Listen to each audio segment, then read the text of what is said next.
We want to be free, yet we are slaves to our lower self. We want to be free. We want to be totally free. But in reality, we are slaves to our own ego desires.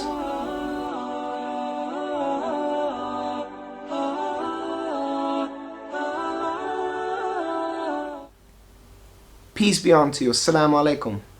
A short video about freedom and the self or ego, or what we call in Arabic nafs.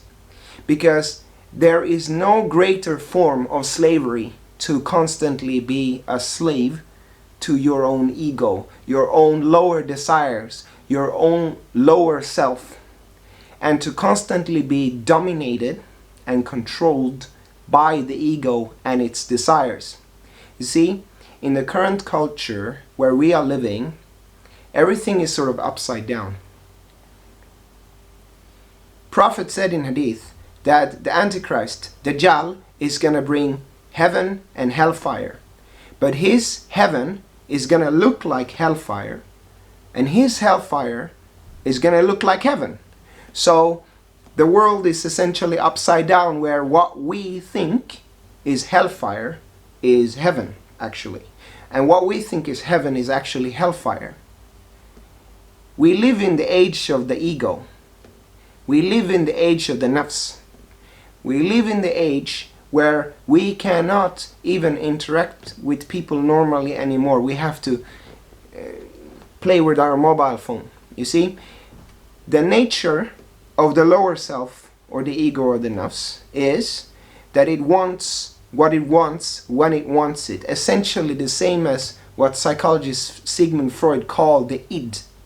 So what Sigmund Freud called the id is what we call the lower self, or the nafs. So in Sufi, traditional Sufi teaching, the nafs can refer to one of two things. You can either talk about the nafs as something negative, as one of the four enemies on the path. You can also talk about nafs as your state of consciousness, when you talk about transcending the 7 levels of the nafs. So nafs either means your individualized spirit, or your state of consciousness, or it refers to the lower levels of that individualization, essentially the id, in Freudian terminology. So when we are constantly dominated by the nafs in the lower self sense, we are slaves. I cannot control my hunger. My hunger controls me. I cannot control my urges. My urges control me. I cannot control where my eyes look. My eyes control me. You see? This is the upside downness of this current culture. Whilst believing in God, whether you're Christian, Muslim, or Hindu, or whatever tradition, that's frowned upon. That's seen as oppression. Performing your daily salawat, that's seen as slavery, as I can't be free. If I have to pray 5 times a day, then I'm not free. I want to be free. You see, this is the upside down. Free to do what? Free to follow your urges, free to follow your hunger, free to follow your lust. And we can see basically all of the crimes that ever has been committed have been enabled by the lower self of the ego, the nafs. So, and today we live in this kind of age where the nafs, the hunger of the nafs, because its nature is to always be hungry, it always wants more. Basically like a 3-year-old that is spoiled, and mommy I want this, mommy I want that, mommy I want this, mommy I want that. And now we have iPhone, we can order food home, we have instant gratification. We can get whatever we want. We can get the answers to any questions we want instantly, because of the internet and because of iPhone and social media and so on. We wake up in the morning, the first thing we do, we put on our phone. We go to bed, the first thing we do is to put on our phone. It didn't used to be like this.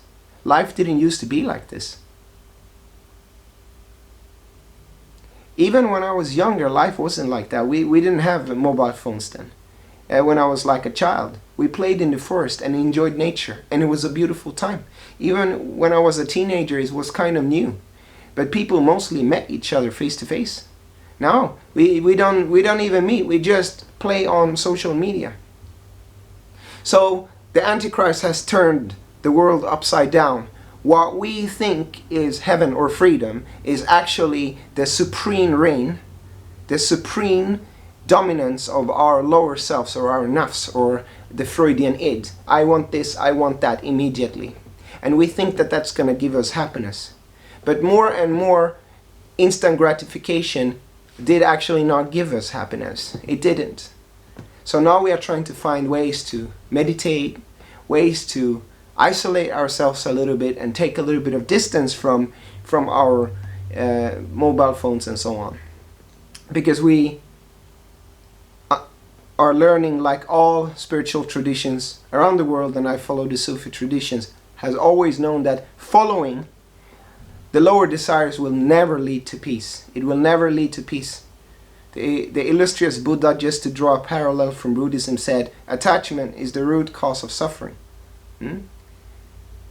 A Grand Sheikh Ibn Arabi radiallahu anhu said, how can the heart reach God when it is chained by its desires? So we have to change our perception of what freedom is. Real freedom is when the spirit, the true light body inside of us, is free. And that light body spirit, our true selves, is not driven by passions and desires of the nafs. That light body is fundamentally a being of peace, fundamentally a being of love, a being of patience, a being of truth and reality, in harmony with divine law, in harmony with God or Allah. That's true freedom. To pray 5 times a day, that's true freedom. To meditate, that's true freedom. To do dhikr Allah, remembrance of Allah, what you can call mantra, that's true freedom.